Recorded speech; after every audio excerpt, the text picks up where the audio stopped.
Heute nähen wir eine coole Hobo-Bag mit Ösen als Crossbody-Tasche oder Schultertasche. Das Schnittmuster findet ihr unten in der Beschreibung. Hallöchen ihr Lieben, ich bin Juliana und heute nähen wir gemeinsam eine coole Hobo-Bag. Egal ob als Crossbody-Tasche oder als Schultertasche, beide Varianten sind im Schnittmuster enthalten. Das Schnittmuster ist perfekt für alle, die eine stylische, aber auch sehr praktische Tasche nähen möchten, denn sie ist sehr geräumig, es passt ein ganzer Laptop rein. Sie ist gefüttert, langlebig, stabil und das Coolste, sie ist relativ schnell zu nähen und damit auch für absolute NähanfängerInnen geeignet. Was die Materialien angeht, da könnt ihr ziemlich kreativ werden. Wichtig ist nur, dass der Stoff so eine gewisse Stabilität mitbringt. Dann könnt ihr euch was aussuchen aus Denim, Cord oder Kunstleder. Da sind wenig Grenzen gesetzt. Und besonders cool wird die Tasche, wenn ihr sie auch mit den schönen Ösen verseht. Wie das funktioniert, zeige ich euch hier. Macht wie immer einfach alles mit, was ich euch vormache. Pausiert da, wo ihr es braucht, wiederholt so oft ihr möchtet. Da kann nichts schief gehen und es kann auch nichts vergessen werden. Geschlossen wird die Tasche dann mit einem Taschendruckknopf, dann kann auch nichts mehr rausfallen und dann würde ich sagen, bereitet einmal alles vor, wie es im E-Book steht und dann sehen wir uns gleich hier wieder und nähen gemeinsam. Das mit den Ösen zeige ich euch auch und ich freue mich schon. Bevor es losgeht, liked und kommentiert doch super gerne auch dieses Video und abonniert auch unseren Kanal. Dann könnt ihr keinen Teil der nächsten Schnittmuster-Kollektion mehr verpassen. Wir können noch ganz viel gemeinsam nähen. Ja, und dann würde ich sagen, ganz viel Spaß beim Nähen eurer Tasche. Für unser Vario Creative Tool benötigen wir Werkzeuge, passend zu unseren Ösen. Ich habe hier die 11 mm Durchmesserösen und dazu setze ich die passenden Werkzeuge eben als erstes in das Tool ein. Ich beginne mit den beiden linken dunklen Teilen, denn damit bereiten wir die Löcher vor und versehe das obere Teil mit einem kleinen Adapter. Den stecke ich da einfach so herum rauf, dass er leicht einrastet. Also beide vorbereiteten Teile sehen dann so aus. Das linke wird oben eingesetzt und das rechte unten. Dafür lege ich meinen Krafthebel einmal nach ganz oben in die oberste Position. Setze dann hier unten mein Teil ohne Adapter ein und oben das Teil mit Adapter, bis das da reinklickt. Und damit kann ich jetzt die Löcher in meinen Stoff stanzen. Ich habe mir also auf der linken Stoffseite meine Position für meine Öse markiert und lege den Stoff jetzt genau so in mein Werkzeug ein, dass dort die Mitte meines Lochs gestanzt wird. Geht dann hier langsam in die waagerechte Position und drücke dann einmal fest nach unten. Hier sieht man schon das entstandene Loch. Den ausgestanzten Stoff könnt ihr dann aus eurem Tool entfernen und so sieht das Ganze aus. Dann nehme ich die beiden Lochwerkzeuge einmal wieder heraus, behalte aber den Adapter, den benötige ich gleich wieder. Jetzt nehme ich die beiden Werkzeuge, die rechts in der Box waren. Das linke grüne kommt nach unten, das silberne rechts wird mit dem Adapter versehen und kommt nach oben. Auch die drücke ich einfach wieder herein. Und dann kann ich meine Ösen schon anbringen. Die bestehen aus zwei Teilen. Einem ganz flachen und einem höheren Ring. Der rechte Ring, der wird nach unten in das Tool eingelegt. Darauf positionieren wir dann unseren Stoff und zwar mit der rechten Stoffseite nach unten. Stülpen wir also einmal über den Ring und darauf legen wir noch die ganz flache Öse und zwar mit der Auskerbung nach unten. Also die glattere Seite zeigt nach oben, dann bewegen wir unseren Krafthebel einmal ganz nach unten und unsere Öse sieht von der Rückseite so aus und von der Vorderseite so. Ganz schick. Und das war's auch schon. Wenn wir alle unsere Ösen in den Stoff gestanzt haben, dann nähen wir als erstes die kurzen geraden Strecken vom Oberstoff und legen sie dafür rechts auf rechts aufeinander. Und wenn ihr mit Kunstleder arbeitet, dann nutzt doch gerne Stoffklammern statt Stecknadeln, denn die beschädigen den Stoff nicht. Ich stecke jetzt also die unteren Strecken hier aufeinander und oben mache ich das noch genauso. Hier nähe ich jetzt also jeweils lang und bei unserem Futterstoff machen wir das noch genauso. Die gleichen Strecken stecken wir und nähen die auch.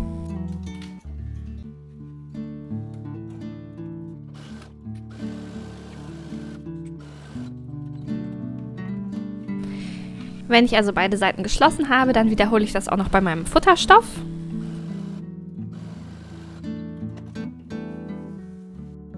Die Nahtzugaben im Futterstoff könnt ihr dann auf jeden Fall auseinanderbügeln. Im Oberstoff könnt ihr das auch gerne machen, wenn ihr nicht mit einem Kunstleder arbeitet. Wenn ihr das macht, so wie ich, dann legt die Nahtzugaben einfach nur auseinander. Also faltet die jeweils nach rechts und links und haltet die beim Nähen dann einfach in der richtigen Position. Und steppt dann rechts und links von unserem Schatten der Naht, die wir gerade gefertigt haben, füßchenbreit einmal von der rechten Seite beide Seiten ab.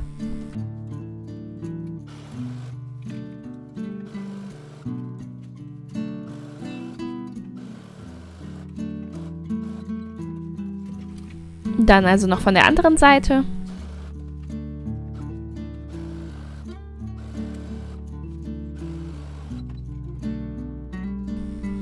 Im Oberstoff können wir dann die lange gerade Strecke des Bodens rechts auf rechts aufeinander stecken und als nächstes schließen. Dabei achten wir darauf, dass die Nähte, die wir zuvor genäht haben, genau aufeinandertreffen. Und dann schließen wir genau diese Strecke.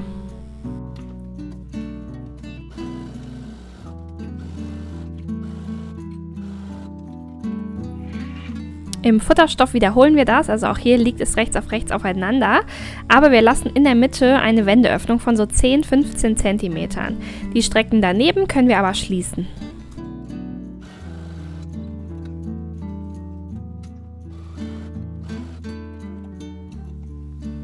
Dann fertigen wir die Ecken und nehmen uns als erstes unseren Oberstoff und falten die Ecken so auf, dass die Bodennaht mittig verläuft und die beiden Ecken im Schnittmuster rechts und links im Bruch liegen. So sollte das Ganze also aussehen. Und dann stecken wir uns das fest und schließen diese kurze Strecke und auch der anderen Seite noch genauso. Auch im Futterstoff bereiten wir uns das genauso vor. Die Nahtzugaben sind jeweils auseinandergelegt.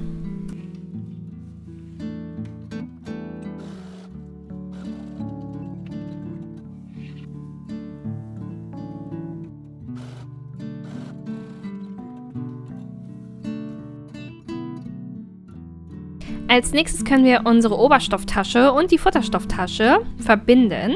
Dafür drehen wir die Oberstofftasche einmal um, also wenden sie und kehren auch schön die Ecken nach außen und stecken sie dann rechts auf rechts in die Futterstofftasche, sodass wir die offenen runden Kanten jeweils aufeinander stecken können.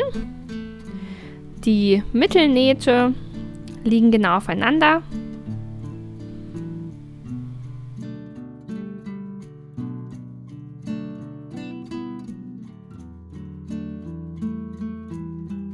Wenn wir das dann gesteckt haben auf einer Seite, machen wir das noch auf der anderen. Und auch auf der anderen Seite der Tasche können wir das genauso machen. Wichtig ist aber hier, dass wir an allen Seiten hin oben zu unserem Träger 5 cm am Anfang und am Ende offen lassen von unseren Nähten. Hier nähen wir dann einmal rum. Ich beginne dann also erst nach den ersten 5 cm und verriegle dort.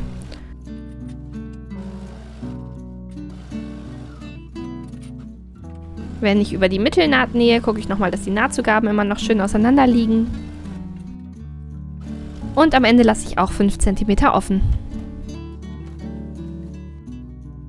Dann können wir die zusammengenähte Tasche einmal durch unsere Wendeöffnung im Futterbeutel auf rechts wenden.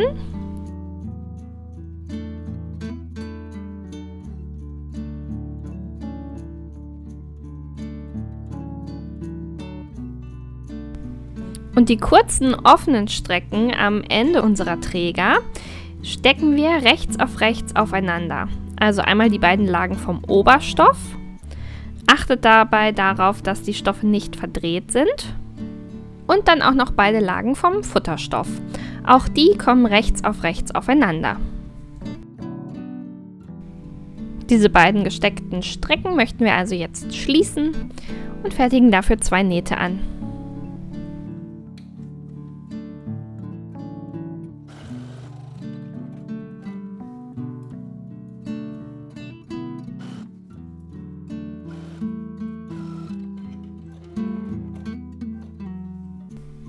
Die beiden runden Strecken des Tascheneingriffs bzw. der Träger wollen wir dann flach aufeinander stecken Und anschließend ringsherum füßchenbreit absteppen. Dabei schließen wir auch gleichzeitig die zuvor offen gelassenen 5 cm in den Trägern auf jeder Seite. Und genau das können wir eben auf beiden Seiten von unserer Tasche wiederholen.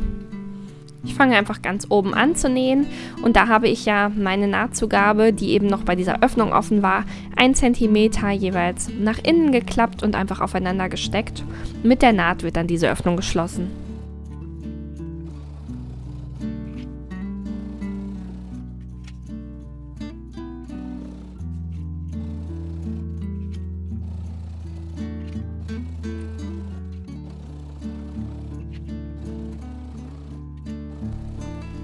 Irgendwann komme ich wieder da an, wo ich angefangen habe zu nähen und verriegle dort. Das wiederhole ich noch auf der anderen Seite der Tasche. Und dann kann ich schon die Wendeöffnung, die wir im Boden gelassen haben, in der Futtertasche schließen. Dafür falte ich mir einfach bei der Öffnung 1 cm der Nahtzugabe auf beiden Seiten nach innen, stecke die Strecke, sodass auch hier die Nähte genau aufeinandertreffen und steppe dann anschließend knappkantig einmal hier drüber.